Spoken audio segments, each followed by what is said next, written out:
कांग्रेस नेता सैम पित्रोदा ने विरासत टैक्स को लेकर बयान दिया था और उस कांग्रेस और भाजपा में आरोप प्रत्यारोप और बयानबाजी इसको लेकर शुरू हो गई।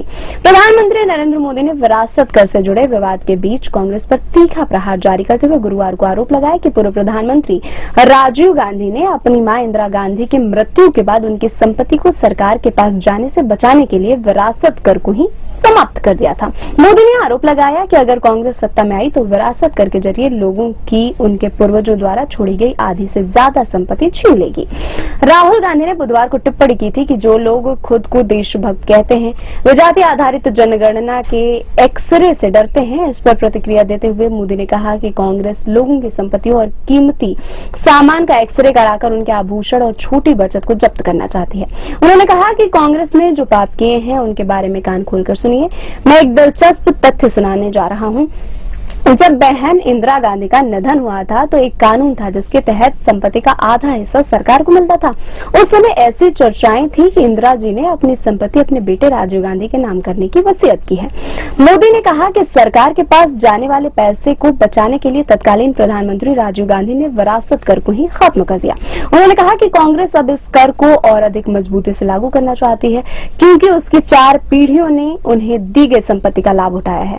प्रधानमंत्री ने कहा कि जब तक भाजपा है वह ऐसे मंसूबों को सफल नहीं होने देगी। उन्होंने कहा कि कड़ी मेहनत और कठिनाइयों को सहकर आपने जो धन इकट्ठा किया है वह कांग्रेस के नेतृत्व वाली सरकार बनने पर आपसे लूट लिया जाएगा।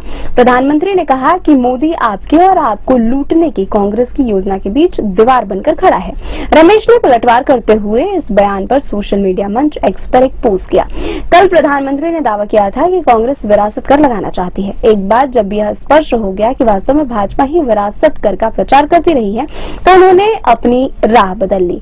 एक बार फिर उनका झूठ बेनकाब हो गया। उन्होंने राजीव गांधी सरकार में वित्त मंत्री रहे वीपी सिंह के बजट भाषण का एक अंश भी साझा करते हुए कहा कि यहाँ 16 मार्च 1985 के तत्कालीन वित्त मंत्री वीपी सिंह के बजट भाषण का एक पैराग्राफ है जिसमें विरासत कर को समाप्त करने का प्रस्ताव रखा गया था। भाषण के अनुच्छेद 88 में इसके पीछे कारण स्पष्ट रूप से बताए गए हैं। रमेश का कहना है कि संयोगवश इंदिरा गांधी ने 1970 में ही इलाहाबाद में अपनी पैतृक संपत्ति जवाहरलाल नेहरू मेमोरियल फंड को दे दी थी। उन्होंने आरोप लगाया कि हर बार जब प्रधानमंत्री बोलने के लिए अपना मुंह खोलते हैं तो वे झूठ को लेकर अपनी दृढ़ता के ताजा सबूत पेश करते हैं।